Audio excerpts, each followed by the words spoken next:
Em 1994, escrevemos Tendência à Distração, livro que apresentou ao público geral uma síndrome praticamente desconhecida, o distúrbio do déficit de atenção, ou DDA.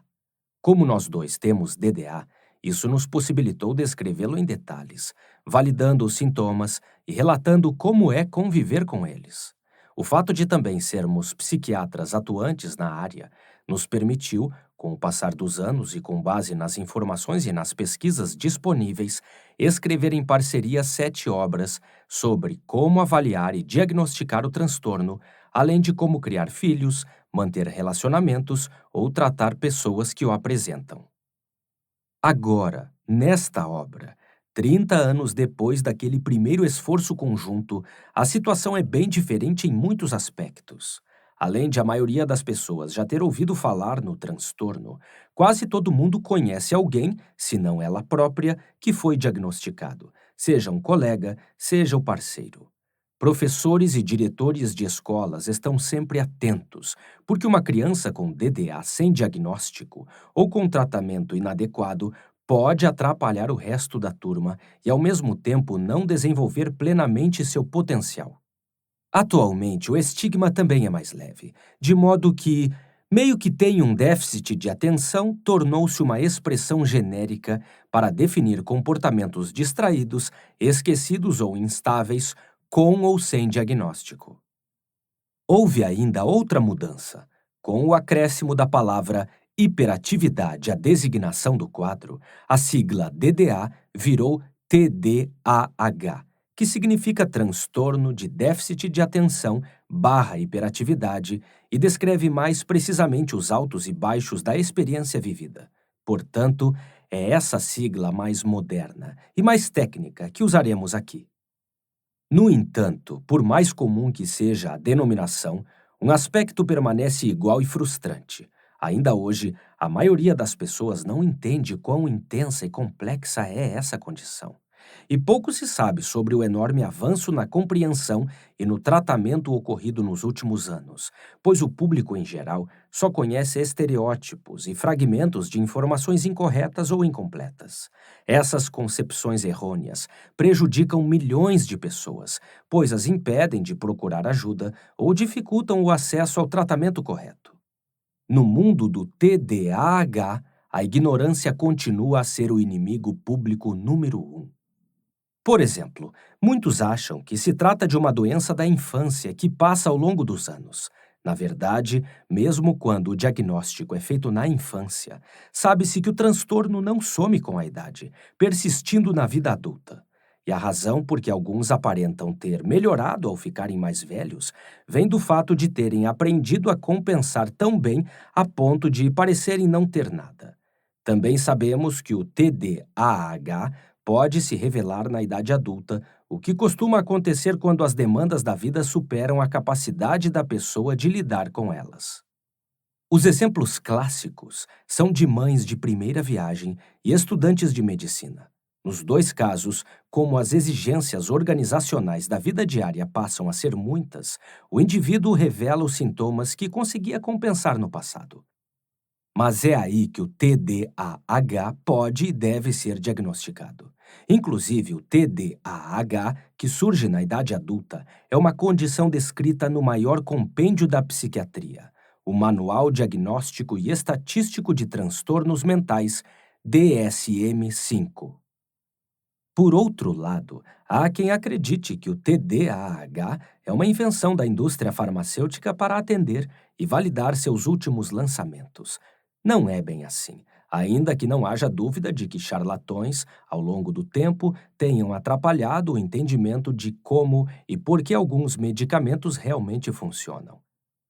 Há ainda quem pense que TDAH é um nome chique para preguiça e que as pessoas que têm isso precisam mesmo é de um bom castigo à moda antiga. Na verdade, preguiça é a palavra menos correta possível.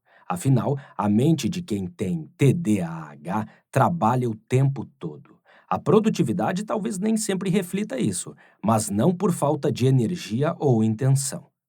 O erro generalizado que muitos cometem sobre o TDAH é subestimar sua complexidade, concebendo-o como algo menor que acomete pouquíssimas pessoas.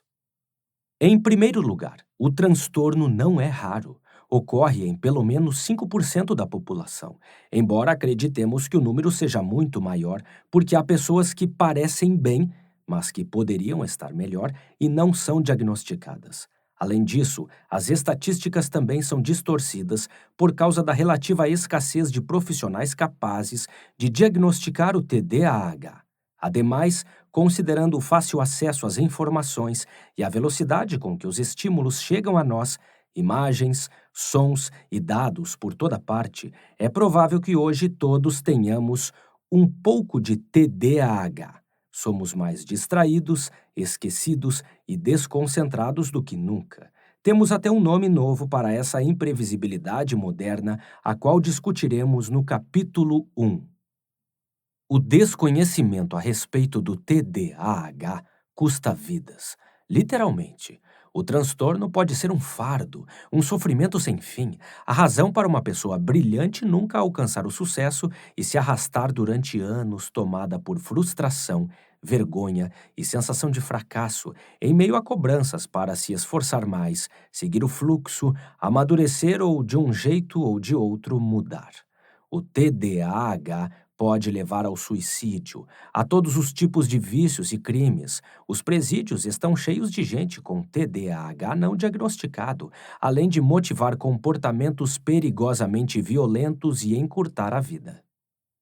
O psicólogo Russell Barkley, uma das autoridades no assunto, resumiu em duras estatísticas o perigo. Considerando dados de saúde pública, quando comparado a outras doenças de alta mortalidade, o TDAH é ruim. Fumar, por exemplo, reduz a expectativa de vida em 2,4 anos, de modo que se você fuma mais de 20 cigarros por dia, perde uns 6,5 anos. No caso de diabetes e de obesidade, a perda é de 2 anos. Para colesterol alto, 9 meses. O TDAH é pior do que a soma das 5 principais causas de morte dos Estados Unidos. Ter TDAH custa à pessoa, em média, quase 13 anos de vida. Barkley acrescenta. E isso além de todos os achados de aumento do risco de lesões acidentais e suicídio. Cerca de 2/3 das pessoas com TDAH têm a expectativa de vida reduzida em até 21 anos. Então, com base no que sabemos hoje sobre o TDAH e nas pesquisas mais recentes, podemos dizer de forma confiante e categórica: não tem que ser assim.